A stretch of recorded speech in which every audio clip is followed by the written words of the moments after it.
tap dancing since I'm 2 years old.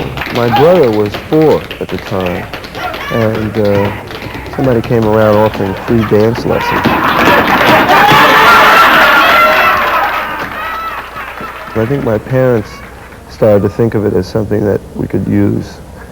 You know, in those days, this is like the early 50s, you know, black people, for black men it was either the post office or the police department or sports, and I think my parents saw it as a way out for us.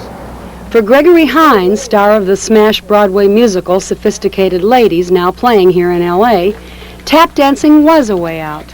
An accomplished actor and singer as well, Greg still loves to swap steps with some of the old tap dancing greats, and the Hoofers Club lets him and other young dancers do just that.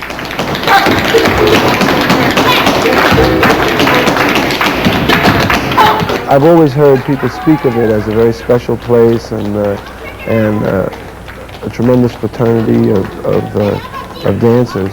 It's a place to come and express themselves in a way that they used to, you know, as a way of life. Just what is this fraternity of Hoofers, the nickname for tap dancers? And who are the people in this select group? Skip Cunningham, another of the younger members. For as far back as I can remember, really. It's quite a long time. Those guys are people that I would emulate.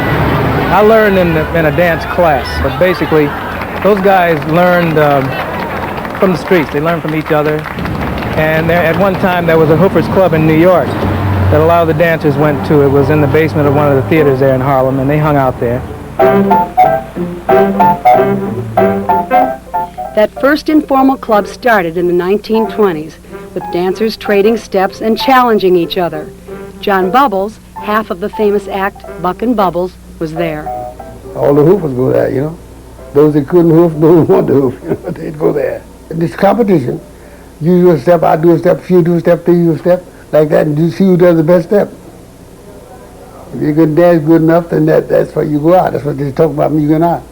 I couldn't dance good enough when I first went in there, you know. But I finally found out what I had to do. And he did it so well, it led to a long, successful stage and film career. Due to a stroke, he no longer dances, but is active as the club's business manager. It's not surprising that most of the club's members are over 60. Tap dancing, which just recently began to be popular again, was riding high in the 30s and 40s. Almost all of the studios were making musicals, and almost all of the musicals had tap dancing.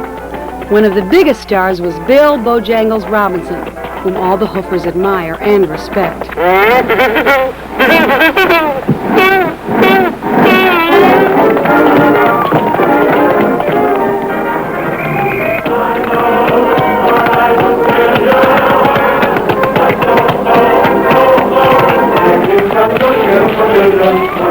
Another dancer who started in vaudeville and is now in the Hoofers Club is 83-year-old Willie Covan.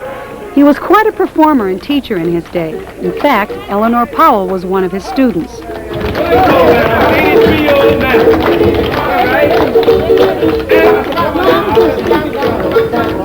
Fayard and Harold Nicholas, known as the Nicholas Brothers, began as two young, energetic boys in 1928.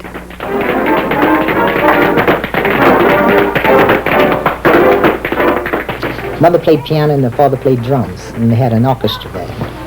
So I would try to get a seat where I could sit up close to my dad. He was a sensational drummer.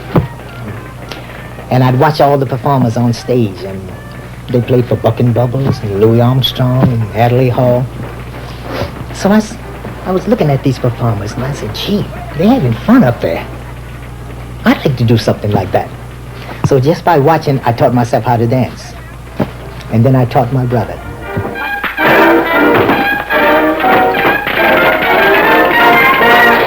The Nicholas brothers went on to international fame, performing feats which defied gravity. They were in a dozen musicals in the 30s and 40s and still perform together now. We played the Franchon and Marcos circuit for quite some time, and then finally they sent us to Chicago. We played Chicago. From Chicago, they sent us into New York. Sammy Warren remembers the old days. He danced at the famed Cotton Club in New York and toured Europe with a group called the Four Flash Devils.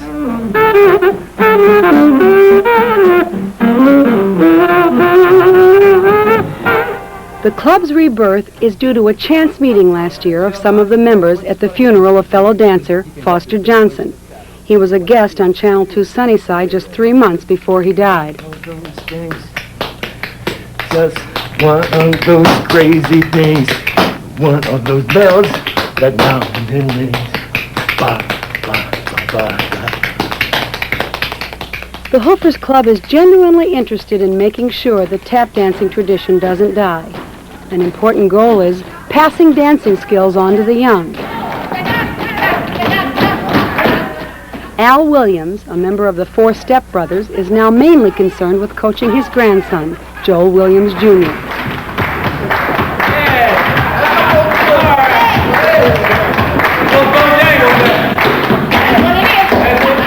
Chester Whitmore, another young club member, is polishing up his technique by working out with the older Hoofers.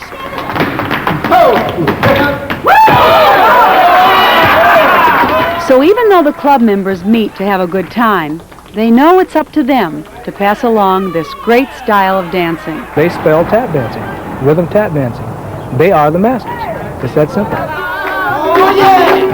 The way you can get that happy feeling, and we were singing, let it survive.